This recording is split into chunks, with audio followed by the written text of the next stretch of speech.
The following podcast is brought to you by the Johners Podcasting Network, found exclusively at WrestlingWithJohners.com.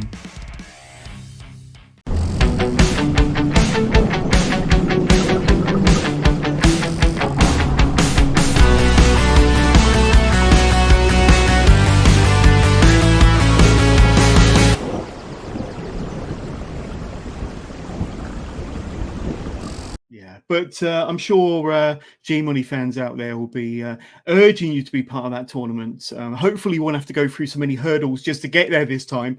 It was weird. It was weird. I'm still grumpy about it in a sense. I had, before going into that tournament, I was 5 or 6-0, and I was petitioning for it for 2.5 years, and yet Crowley made a tweet and got put into that tournament. And I still want to beat up Crowley because of that. Absolutely. I'd like to see that. But as I mentioned earlier, today marks exactly 1 year since fans came back to the Electric Ballroom, chapter 127.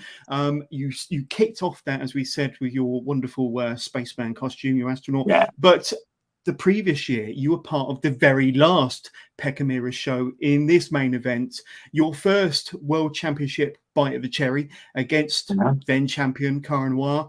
I've got to say, I was already a fan of yours before that match, but I think that the promo you cut with just the spotlight, the chair, you in the ring, it was a different type of G-Money that we saw cut that promo. It was a very serious, heartfelt G-Money and very serious, heartfelt promo that kind of led us brilliantly into that main event match. And I think that definitely put you on the map as far as I'm concerned, and many others. You've been on the scene for many years, but that was the moment where I felt G-Money kind of got to that next level. But tell us a bit about that whole build and your match with Cara Noir. I watched it back in preparation for this. It still stands up. It's a tremendous match, and like I say, the whole build up to that is very, very memorable. So the build up to that, I knew that there was only. I knew after I won that number one contenders match, there was only one Peckham show left. That was it. There was no more opportunities until whenever we returned. And although that aired in the November, that was recorded back in the August. So I said, well, let's actually get some build for this then. This hasn't been a long build, much like my match with Spike. It's not been, months in the making or anything. I am a number one contender, and I want this match to be as hyped as possible because it actually means something to me. And I think people get desensitized a lot. Fans in wrestling get desensitized a lot to how much these opportunities can mean. So I actually did properly speak from the art about that. And I think there is such a value in honesty in professional wrestling, because I think a lot of people think they know what professional wrestling is, and that's absolutely fair. But if you can just say, actually, no, no one was addressing, because we weren't allowed to really, well, it's not that we weren't allowed, but it was stupid too. But where were the crowds? The people who got me to MPS, the people who backed me for Gene for Super Strong Style, where were they? This was the biggest opportunity in my career, and nobody could be there. And that is gutting as a performer who, I feast on the audience. When I think about I am doing it for them, and their reaction just spur me on. I don't think I'd be in the position I am without people like them. And I'm not saying I'm high up or anything like that. Don't be daft. But to the little place I've gotten in my career, that's thanks to them, or to blame on them. It depends on which way you look at it. So that was what that promo was. It wasn't really, wasn't this Sunday at the Superdome, it's me and you, Cara Noir. It's, it was real. It wasn't wrestling panto bullshit. It was, I'm doing this. And it sucks that it's not in the right situation, but I'm doing it. And I think it resonated with a lot of people. I saw it get shared across the internet quite a bit. And it was really nice to see, because,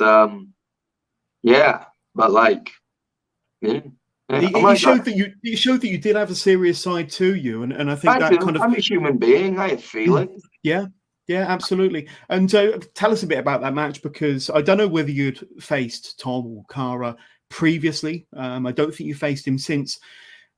that match was pretty special. And I've spoken to many Progress talent that wrestled during the Peckham era, and they said that there was something different about wrestling in that venue with no fans, just the announcers, the cameramen, you two in the ring, but the action was always good in the Peckham era, and that match I think was one of the best matches from that 10 or 11 months. Yeah. Thank you. So like, yeah, I've wrestled, like me and Cara, we go back a long way. We go back to the London School of Lucha Libre together where we used to train. Great school, what it was back then under the arches in Bethnal Green, people coming out that like Nina Samuels, Will Ospreay, Tom, obviously Cara, Misen, like I'm kind of the worst of a good bunch there, but still. Like guys got Callum Newman now coming up, and you know I think he started there too. Yeah, like it's so I've worked with Cara a few times, worked at Lucha Britannia together. I can't remember where we else we have, but I'm sure we have. I'm sure I wrestled Black Belt Tom Dawkins at some point in my career. But getting in there with Cara, I think that was our first time in there together. Yeah, it was good. And there was that whole mentality and insecurity in me, which I think it exists in a lot of people, of like, you know, I think wrestling gatekeeps a lot of people like me into certain positions. Oh, you're the funny one. Oh, you're the comedy one. Well, let's keep you at the main event. So we had the whole kind of running story, which I believe was real, of I deserve to be here because I genuinely believe I do. And fuck anyone who thinks otherwise. I'm going to have that faith in myself for once. So we told that story. I think it was really nice. And to say Cara Noir doesn't speak, he spoke to me after that match in the middle of the ring. You can see us having a little bit of a chat together, and he said some lovely things to me. But to ruin all of that, by telling you the truth, I shat myself 36 seconds into that match. I didn't know I had food poisoning until I took a kick, and I was like, oh dear. So yeah, I had another 20 minutes with that. It's disgusting, but yeah, to take all of the mood out of that situation, I did a bad one. Well, this is exactly the reason why you wear them big boy pants, Gene, just to keep any accidents from escaping, I suppose. Did not know I had food poisoning, and then I found out I had food poisoning very quickly. I had the privilege, my first ever Progress show was in Birmingham, March 2019. And like I say, coming up 4 years ago, and it's my first ever Progress show, chapter 86. We was all ready for the start of the show, and you know, there was a dark match. Out comes yourself. Fantastic. First time I've seen Bino in the ring. Let's see what he has to offer, and who should be your opponent. But at the time, he was the NXT UK champion, Pete Dunne, coming out in his hometown. It was a dark match, so you won't see this anywhere. So the fans inside the O2 in Birmingham had the privilege of seeing this. But the pop that Pete Dunne got when he came out through them curtains, and the match that you two put on, I will remember, you know, for the rest of my days. And like I said to you before we went live, that match, that pop, just seeing you and Pete Dunne, completely unexpected appearance from Pete Dunne as well. Obviously, he was doing Progress a favor, signed to WWE, the NXT UK champion. But take us back to that time. I mean, first of all, and I think if we had a question about that, let's have a quick look. Yeah, here we go from Ashley Clements, friend of the show, fan of yours. How did you find out you were going to be working Pete Dunne at Progress in Birmingham? So I think Ashley was there as well. Give us your side of events, because it was an awesome day. Yeah, it was a mad day, absolutely crazy day. So in fact, I'll take you over the course of the weekend. So whatever day that fell on, whether it was a Saturday or a Sunday, the day before, the week before, I knew that there was a gang of us going to help out at a Progress show in Birmingham. I knew what it entailed. There's normally just like setting the chairs up, setting the ring up, being ringside during the show, and making sure all the rest of the kept safe and whatnot, and making sure the crowd are happy, and you know, and making sure everything's in line. So I thought, yeah, that's fine. But the day before, I had a rave that I had booked for months with some family and some friends of mine. So I thought that's fine. I can go to the rave and then I can go to Progress the next day. That's fine. Like I'm just doing the ring crew, so it'd be fairly easy. I'll get like a half decent sleep, and if I have to sleep on the way up there, I'll sleep on the way up there. That's fine. Whatever. Go to Bristol. Go to the rave. Get back at stupid o'clock in the morning. Don't get much sleep. Wake up after a few hours of sleep, and then Brendan was come to pick me up from Newport. So whatever. Get up, have a shower, get dressed, and whatnot. We were meeting Brendan. So I was meeting Brendan somewhere. So I got to the end of my drive, and a tree had fallen down over my drive because it was terrible weather that evening or that morning. I was like, Brendan, like again, I was still completely pissed at this time. I was like, Brendan, I'll tell you what, mate, I'm just gonna stay home. I'm gonna stay home, and I'll just message whoever it is to apologize and say that I can't make it. And Brendan, thankfully, and honestly, I can never thank Brendan enough for being like, don't be stupid, I'm coming to pick you up now. It's like, oh, first, okay. So Brendan then left our meetup, our pickup point, and he drove to Newport then to come and grab me for the Progress show. So we drove up there, and all. I was progressively getting better during the day. I was fine. I was having some water and whatnot, and we stopped off a few times to get a few bites to eat on the way up to the O2. Anyway, we got there. We did the ring crew, set the chairs up, set the tables up, set the ring and all. Got all the room looking proper and tidy. And then before the show, they were like, "Look, you got an hour. If you want to go grab a bite to eat, go and grab a bite to eat. Have a walk in the city, do what you want to do. Go grab a drink or something." So sure, whatever. A small group of us went for a walk to like the town, just grab some food and stuff. So after a rave, I'm thinking, lovely, gonna go here now and get some chips, some chicken nuggets, maybe a kebab, and a can of Coke. You know what I mean? I was laughing. I was thinking that's great. So all the unhealthy stuff, yeah. They went that weekend. They all went out the window. But that's lovely. I'm gonna take us back now. I'm gonna sit down. And I sit down ringside now and eat my chips and all before I ring through the show. So I walk back in, and since we've been gone, a few more people have turned up. I noticed Pete was there. Walked past, gave him a fist bump, said hello, and then sat down, had my food. As I was eating my food, it's like chips and like garlic mayo dripping down me. It was great. I looked over, and next to the ring there was Pete and Damien Dunn chatting. Again, I wasn't really taking much notice. I was being observant, just looking around what was going on. I noticed Pete chatting to Damien. And then as I look up and look at the pair of them, I see them both look at me at the same time. And it's you know when you know someone's talking about you without actually knowing that they're talking about you, you think like, okay, I look back down my food, I'm thinking like, right, I'm thinking too much about this now. So I carry on eating my food. And then I see that they disband. Pete goes one way, Damien starts walking towards me. In the first question Damien asked, before even saying hello to me, because I hadn't said hello to him yet, he came over and asked if I had my gear on me, and I sort of looked at him with like a mouthful of food and was like, "Yeah, why?" He was like, "Put your food down, because Pete said he wants to wrestle you before the show." Mate. And I was like, "Nah." I was like, "Nah." No, he didn't. Like, I was like, "Damien, shut up!" But you know what I mean? Because I'm on quite close terms with Damien. He's a good geezer, and I was like, "Oh, shut up, Damien." You know what I mean? Sit down. But now he was like, "Harry, I'm being serious." Like in kind of talks, he is a very jokey geezer, and he was being dead serious. So at this point now, I was thinking, "Oh, okay, I'm gonna have to put his food down." And then it was all kind of like, I heard it here, I heard it there, but nothing was official. No one had actually come up to me and told me that this was happening. So now we're about half an hour before the show starts. I'm thinking, right, no one's told me. I've got my Progress ring crew jacket on. I'm ready to ring crew.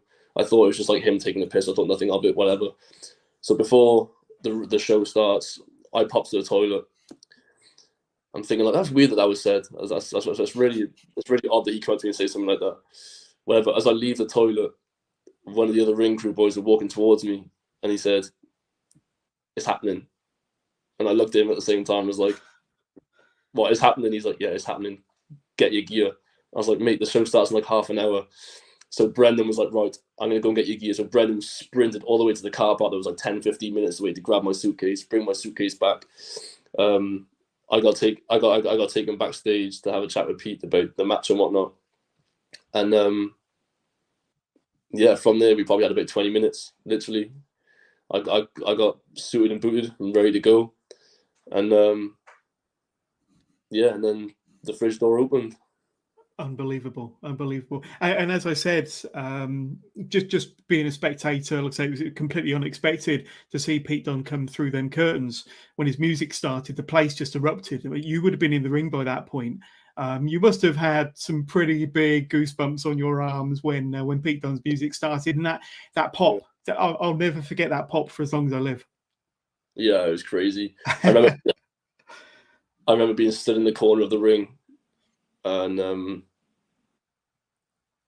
as the music hit, even within like a second, obviously all the Birmingham fans all know as soon as that first note hit of his song, the first like bit of bass hit in the O2 Academy, floor's rumbling, the cheers are going.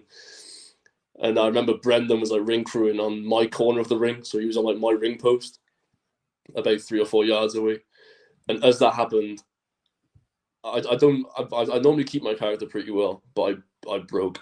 I broke. I must say that that broke me. So I turned and looked at Brendan, and I kind of pulled like a oh shit, like uh-oh. But it's all awesome memories. They're all great memories, all wicked memories. Absolutely. I read somewhere that it was probably when you was about 15 years old, so 5 or 6 years ago. Tell us that story of how and when you first met Will Ospreay. Right, this is probably gonna be a long one. Go on. But so right, so I was training at a school called Knuckle Locks in Brixton. So it was like the old Progress training school, and this one I kind of done. They did like an 8-week course, so I just finished the 8-week course. I got into the training school, and I think it was a Matt Riddle seminar. And I remember going up to mum and dad and being like, "Look, can I go?" And they was like, "Oh, how much is it?" And I think it was like 30 quid. And they was like, "Yeah, fine. We'll just there you go, do it. It's fine." And then I went to school. I think it was the next week. So I was like, "Oh, thanks for doing the Matt Riddle one. Really appreciate it." I went to school, come back, logged onto Facebook. And then Knuckles posted 2-day Will Ospreay seminar. And I remember looking at it going, "Oh fuck, I don't want to ask him because like I've just asked for this Matt Riddle one, and £30 a lot of money." So I was like, I'm not gonna ask. And then I think my mum saw me kind of staring at it, and I was like, I really want to ask, but I don't. So I just put my phone down. And I was like, I'm not gonna look at it. I'm not gonna ask. I'll just do the Matt Riddle one and shut up and be happy. And this was a time where wrestling was like it was kind of going like really, really bad. Like, we won't get into that bit, but it's just like it all sucked. So I was like, I'll kind of just maybe pack it in. And then but I was just like, yeah, I'll leave it. I won't ask about the Will Ospreay one. And then my dad goes, "Oh, what are you looking at?" I was like, "Nothing, don't worry." He goes, "Oh, well, all right. Well, make sure you're not doing nothing next weekend. You're gonna go train with Will Ospreay." I'm like, "Huh?" And he goes, yeah, you're doing the 2-day seminar. And I was like, "Nah, all right, because my dad likes to take the piss a lot as well." And I was like, "Yeah, whatever." And I kind of brushed it off. And he went, "No, here you go. Here's like the confirmation and all that," because they was like, "Make sure you book it and get the message." I was like, "Oh shit, no way." Gave him my mum and dad a hug and all that. And then, went to the seminar and then met Will from there. And I think it was the first day, did the training with Will. And he was calling me like Eddie Guerrero, like the way I was moving and stuff, which I thought was kind of cool. I think at the time I didn't have a clue. I knew who Eddie Guerrero was, but I didn't really know like kind of what he did in wrestling. Like I knew the name, and I remember going up to him. I was like, "Oh, thanks, man. I really appreciate it. Like I'm kind of quitting, but thanks. I really appreciate it." He went like, "What?" I was like, "Yeah, man. It's probably like my last training session, but it was fun because we were doing top rope ranas and stuff." And then my mum and dad had to like sit at the back of the sessions because I was like 15, so I couldn't really go to Brixton by myself. And there was, "Oh, is that are they your parents back there?" I was like, "Yeah, it's my mum and dad." He's going, "All right, cool." He just walked straight over to him, and I remember some people going like, "Thanks, Will," and he was kind of like going, "Yeah, cool, see you later," and then going straight to my dad, and it was basically like, "Do not let him quit. Like, there's only some people that kind of have a talent. He's got a talent. Do not let him quit." And then my dad was like, "Well, if you're saying that, then I guess we can't let him quit." And then I was like, oh, if he's saying that, then this is really cool. And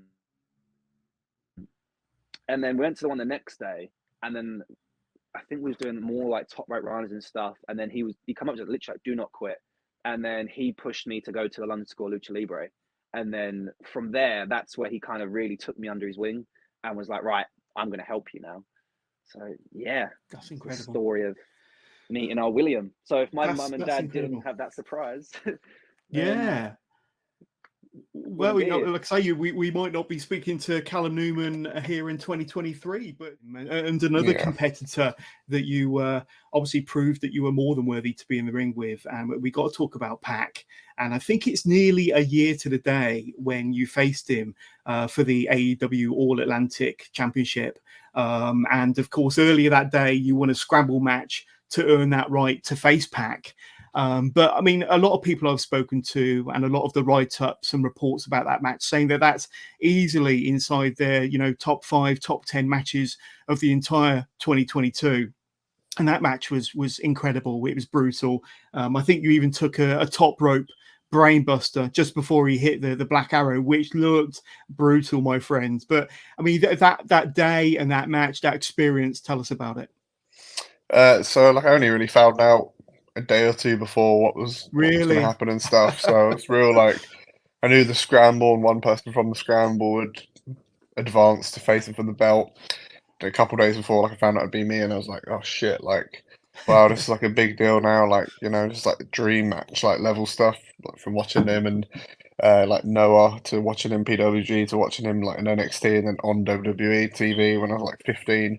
To actually wrestling him, and I just remember being in the ring when he was making his entrance, and I was just so overwhelmed, it didn't feel real. Watching him do his thing, I'm about to wrestle him, and again he was super nice. He was really up for listening to my ideas and really liked some of the spots I had and all of that. So it's I feel it's such a nice reassurance and really makes you feel good about yourself as a wrestler when what you're saying is being received really well from someone that level of a wrestler. So it was a really good day. And then everything that followed after, seeing it on Instagram and Twitter and stuff, and hearing seeing Taz's tweets, having people send me Taz's tweets saying how good of a match it was. It's really nice to sort of get that feedback, and that sort of really does boost your confidence as a wrestler. Absolutely. And the match was featured on AEW Dark, I believe, as well. Yeah, it's crazy. That's pretty cool. Yeah. That's really cool. I'm just going to bring up the match graphic there because it's a pretty sweet graphic. But I mean, talk about the match because Pac is very intense, isn't he? He's very intense, very fast paced. He hits hard. Not that I would know, but from having seen a lot of his matches, he hits hard. Yeah. And that brainbuster, that top rope brainbuster, wow. But tell us about the match and kind of. Obviously, you must have enjoyed the hell out of it. Thrilled to be in there with somebody like Pac who's been there, done that, bought the T-shirt. But what were some of your main takeaways from being in the ring with somebody like that? And tell us a bit about the match itself. So the match itself, like you said, he's obviously a high flyer. He's got a real fast pace, but it's one of the slowest matches I've had that year, really? ever, in a good way. Really, sort of my main takeaway, as you say, would probably be the way I pace myself now as a wrestler, especially as a heel or when playing bad guy and whatnot.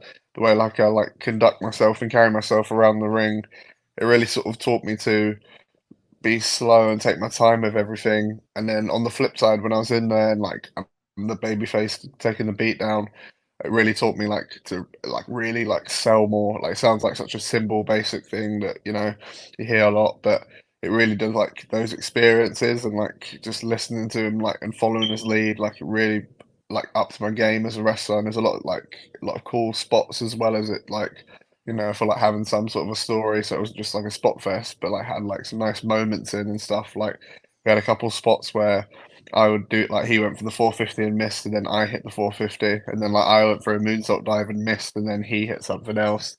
So it was tit for tat and stuff like that. So it was real nice and really, really good being in the ring with him, and I took a lot away, definitely. you're the only person that was the world champion during that time. So getting your kind of insight and perspective into what it was like as the world champion during them Peckham tapings, I'd love to know kind of where your mind was at. And like I say, a couple of stats, you know, you defended your championship 13 times during the Peckham era, which is truly phenomenal. You defended your championships 19 times in total, but 13 of those was in the Peckham era. So you could say that, you know, a lion's share of your championship defences was in front of nobody. Yeah. Yeah, it was. It was really tough. And I think that it allowed me to perform differently. It allowed me to see wrestling in a different way. And yes, wrestling, I feel, still doesn't work without an audience. However, I was determined to try to make it work. And rather than connect with people in the room, I'm going to try to connect with you through a lens. And I feel that it made me better with my storytelling because I had to be more precise with my story beats to be able to connect with you, that being the audience. And I think that whole group during that period of time, we grew as a team. And we worked so hard. Like those, as you all may know now, it was filmed 4 days back to back. That would mean sometimes I would do 3 main events in a row. And I was, you know, I would then gear myself up for the next block of tapings. It was hard. It really was hard, but we all stuck together and we powered through that. And I still think some of those matches, if you go back and watch them, are just incredible. Oh. You know, and I you know, and the action inside the Peckham Theatre was phenomenal. Every single show, the matches were solid all the way through. You couldn't fault the action. Yeah, 100%. And like everyone put their all into it. I started with Dan Maloney and I got to close with G Munny. Yeah. And to be able to, even to be able to close with G Munny was like a friend that I've been on a journey with for such a long period of time. You know, I think you can see that in the ring. And we just got to tell some unique stories. I got to wrestle people that I wouldn't have an opportunity to wrestle maybe now. Like, not to say that, you know, at this point they may not be ready, but or they're carving a different path. But people like Danny Black, you know, is an incredible talent, and I got the opportunity to wrestle him there. I got to work. It's a shame that no one got an opportunity to see me wrestle with Luke Jacobs, because every time he stepped in the ring, it was magic. And like we were determined to make that product, those shows mean something while everyone was trapped indoors. Yeah. I'm with the winner of the third Women's Thunder Bastard match, Rhio. So how are you doing today? How are you feeling? I feel good. Feel good. I'll be up, but you know, I've got the key now. So exactly. And like I say, you won the Thunder Bastard, and I was thinking, did you realise that it's nearly a year to the day that you won the final of the Revelations of Divine Love tournament? I didn't know that, actually. So in fact, it was the first show back in 2022, which would have been a year tomorrow. So kind of two landmark victories for Rhio, 1 year apart in progress. Oh, yeah. You didn't realise that. Now that you do, 10 times. How does that make you feel? Oh, I love that. Thank you for that information. That's right. I like hitting you with little facts. Exactly. And today it was a tough match. There was you. There was 5 other girls. Yeah. Would have been 6, but Kanji wasn't there. But 5 other girls, and girls, you know, women, you know, very, very well. Yeah. The biggest and the best names on the women's scene in the UK, which is probably the hottest scene in the world, to be fair, let's be honest. But looking ahead, you've got another world title shot. You've got another Progress Championship shot. Last year, it was Giselle Shaw. Yep. This year, a completely different kettle of fish with Lana. Now, you know Lana quite well because you've had your run-ins with Lana over 2022. You've had your run-ins with the Experience as well. Yeah. Thinking ahead, like I say, you haven't called your shot yet. Yeah. Where's your mind at regarding Lana Austin and if and when you might call that shot? See, the thing is, it's actually a weird thing because Lana Austin is very much one of those who she is like a mentor to a lot of the girls in the Northwest. So like girls like Lizzy Evo and Alexis Falcon, like they will tell you that at some point in their career, Lana Austin has made them better. So it's a weird one because I do respect her. So, and she can be an inspiration sometimes not. But I don't think she realises. I think she might have taught me a little bit more than she wanted to. There's been a few times, like she's very giving sometimes with the information that she'll give you. You know, I'm sure the Lana Austin experience in Sky Smiths and LA Taylor, I'm sure they're learning a lot being with Lana. So it's good, but when it comes to me and her, I'm a different wrestler that I faced back in the Revelations of Divine Love tournament. She's a different wrestler, and we're both different people, but it'd be interesting to see now the styles. She's taught me a lot. I don't think she's taught me everything she knows. I think there's still a few tricks up her sleeve, but she's taught me a lot, and I don't think she'll want to do that. And this time, because of it having the key, I don't have to, like the match with Giselle was planned like, you know, like I won the tournament, right, your match is at Manchester, which was preferably for me because it's closer to my home. But this time, anytime I want, I can just appear, boom. There you go, and that's the advantage, and that's the key difference, isn't it? Key difference. See, I'm here all week, folks. But like I say, you from a professional standpoint, you might still have Sky and LA to contend with besides Lana. Yeah. Now, that kind of throws in a different element and a different mindset possibly. Now, I know that they've been a thorn in your side, haven't they, over the last however many months. Feels like it does feel it does feel like, I'm sure it does even more so for yourself. Could you possibly have a bit of backup just in case that happens? Who would you have in the Rhio experience maybe? Oh, wow. If we're fantasy booking here, if we're fantasy booking here, a little bit of a faction for Rhio. Ooh. Tough question. I like asking tough questions. Yeah, you got me with that one. I think I'd always swing to girls that I know because I can expect things from you. So you've got, I mean, two of the best that we have to offer in Lizzy Evo and Alexis Falcon. They're always going to be top of my list for anything. Yeah. But then, you know, you've got Millie McKenzie. You know, she's another one that's at the top of the list. You've named a few good ones there already. You've named a few. But since last year, like I say, you won the Revelations of the Divine Love tournament, went on to face Giselle. But in the last 12 months, I think, kind of watching you recently, we've got a different Rhio to what we had 12 months ago. I think you've been away, you've learnt different things. Yes. In your own words, in your own minds, what sort of Rhio do you think we've got this year compared to last? Do you know what? I think you've got a Rhio with a different mindset. For me, it's all been about like how I perceive my situations, and I can be my biggest supporter. I can also be my worst critic. You know, I'm the one who can take me to the most successful point, but I'm also the one who can self-destruct to the bottom. So like knowing me, it's having that ability in my mind to get rid of all the negative things, get rid of, you know, like Sky and LA constantly getting involved in them, constantly going around and around and around in circles with them too. That's no good. That doesn't serve me well here. What I want is a championship. I'm here for the women's championship. I'm not here to like just mess around. Like, okay, I've got a few matches, whatever. But now I'm driven.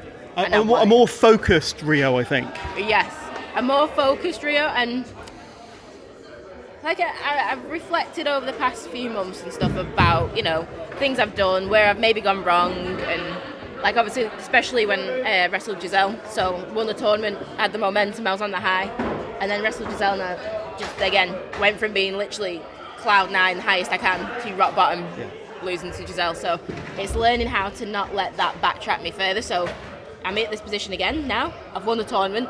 It's not letting my mind start to run away with me now and make mistakes of the past.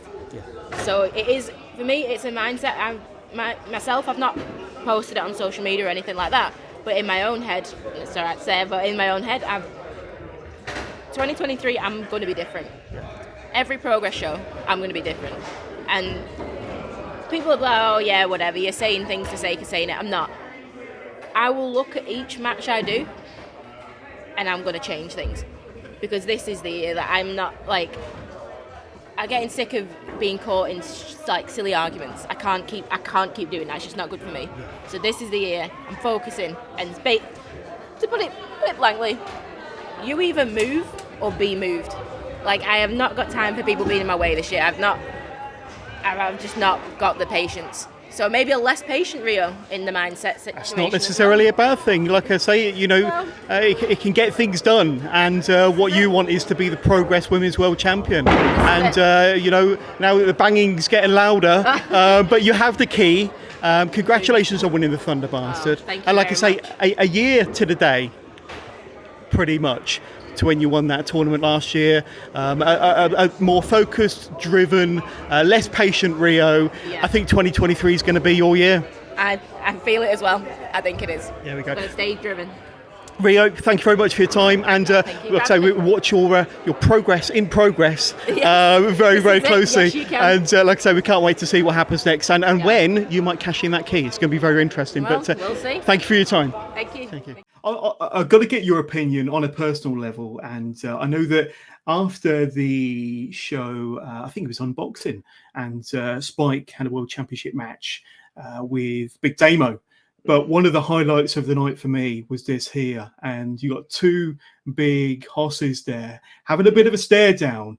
The fans inside the ballroom thought for a second that we were going to get a little bit of a tasty encounter between Damo and Bullit, but that did kind of leave us kind of salivating for a potential match between yourself and Damo. And remember, he's the Atlas champion at the minute. That's all on Progress. That is all on them now, because I want that match with Damo more than I want any other match in Progress. I said that I want Cara Noir, but I want Damo, because this isn't a who's better thing. This isn't like size is all that matters, but just look at it purely on paper or in pictures like that picture. Yeah. At Progress, no one looks like me. That's one of the reasons why this has worked so well. No one looks like me, right? Except Damo, right? And so who else am I supposed to wrestle, really? Because Damo is the second biggest, but is the second biggest guy there by like millimeters to me. And then there's no one bigger. There's physically bigger. There's no one physically bigger than me in that building every time we're in there, except Damo. Yeah. And I know as well, I know that one thing that is important to me, because I love all wrestling, I genuinely do. And I love watching the matches between the likes of Danny Black and Joe Lando, Leon Slater. Oh, it's just incredible. DeReese is incredible. I do love watching their style of wrestling, but when they were starting to come through, when Ricochet and AJ Styles and Daniel Bryan were starting to bring the light through for the smaller guys to do more in a match, it was because all we'd ever had was 6'4+ guys full of muscle or fat, just tearing each other up in slow, big, hard-hitting matches. Now it's got to the point where I feel like the wrestling crowd is starved of that. Do you know what I mean? Like, absolutely. Especially in British wrestling, there's other big guys out there. There's other big dudes out there like Joel Redman, like Yeston Reese, like Adam Maxted. Yeah, Big Jim. And I could name more. Big Jim. There's other guys that I could name, and I'm sorry if I haven't named you. Don't give me heat in the locker room. But like, they're starved of that on these main stage promotions, and so that's the other reason why I want Damo.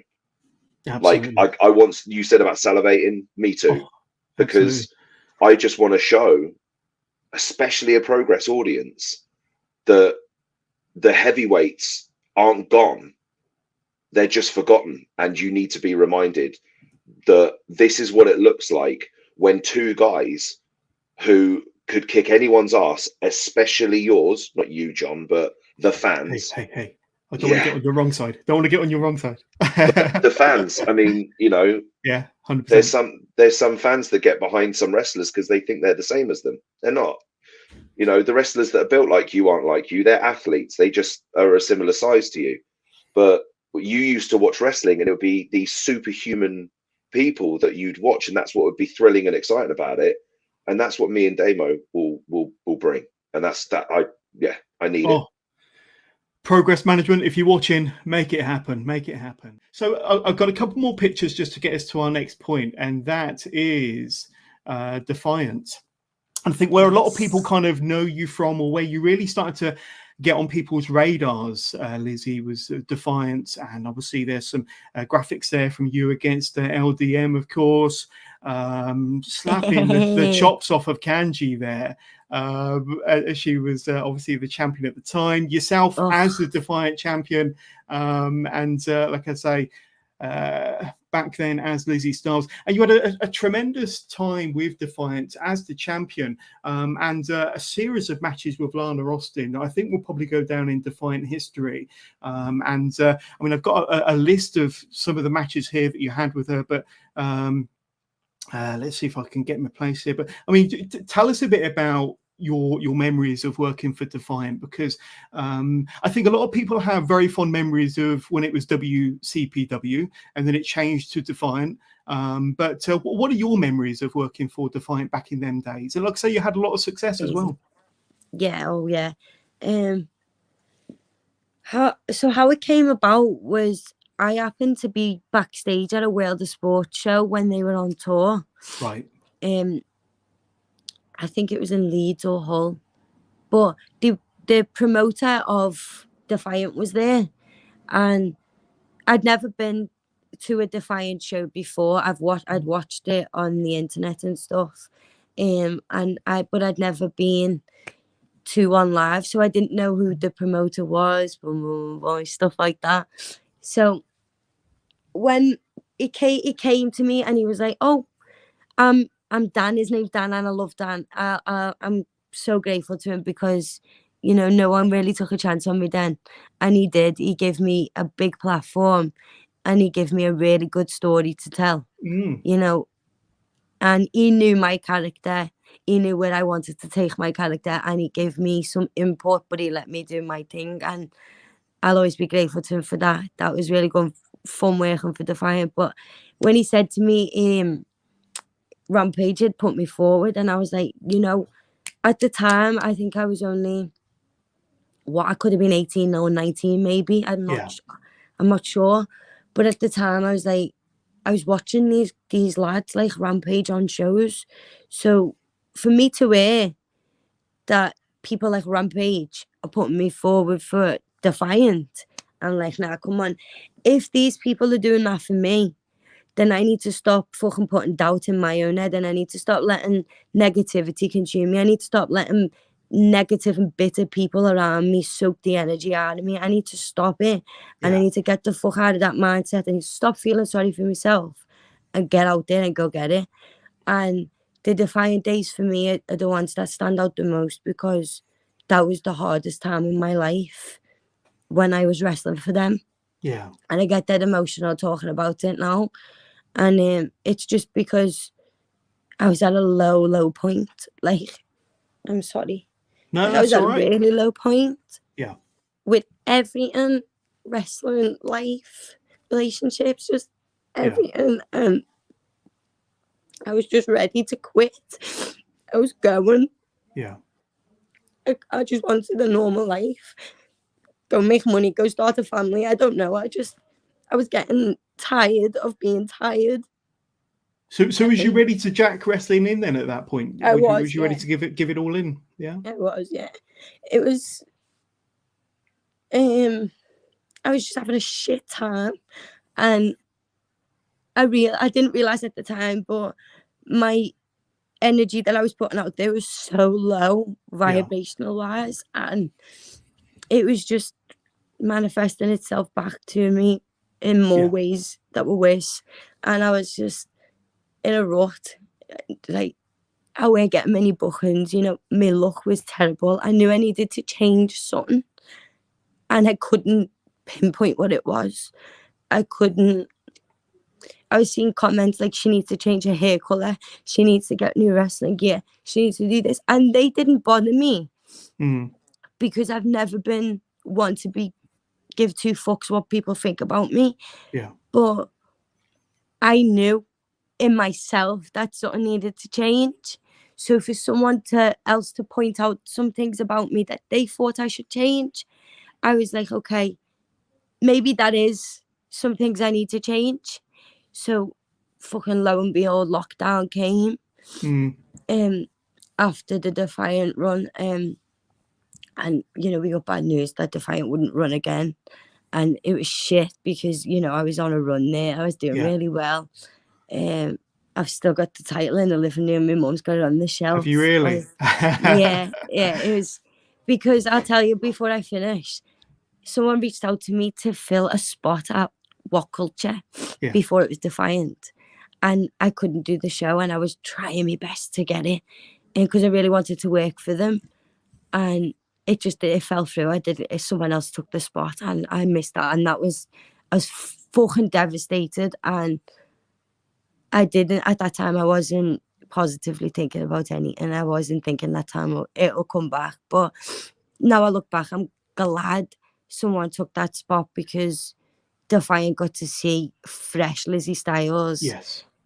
And a whole new me, a whole new story. And it wasn't just a spot to fill, you know. So that was patience is key. Mindset is key. I've learned a lot. The Defiant run taught me a lot. The Defiant run made me realize a lot. Lockdown came. I changed my hair. I changed my life. I changed everything about myself that I hated, that I didn't want anymore, that I knew needed to be fucking changed, and only I could change it. And Defiant was a massive, massive credit for me finding who I am. Yeah. So, I was going to ask you about lockdown and whether that gave you the opportunity to reflect on your wrestling career up till then, and you know, give you an opportunity to kind of think about how you wanted to come back and how you wanted to be presented and, you know, perceived by the fans in the locker room. And you just said it, and I'd say along with the hair and maybe the gear, also the name change as well. And did you wanted to come back a newer, fresher version of what you had before then, essentially? I look at Lizzy Styles and I think Lizzy Styles was setting a foundation for who I am. She was figuring out the business, she was figuring out life, and I feel like Lizzy Styles exceeded everything that she needed to. She couldn't have gone any further. Like, when I look at it now, I think that's just younger me that was just screaming for maturity and for like a little bit of hope and positivity in my life. Yeah, totally get it. So when I came back as a brand new me, I was like, this is it. Now I'm not slipping off. I'm not going to fall. I've built it. I've worked hard and I used it to my advantage as best I could. So I'd be a fool to let it fall now. And you certainly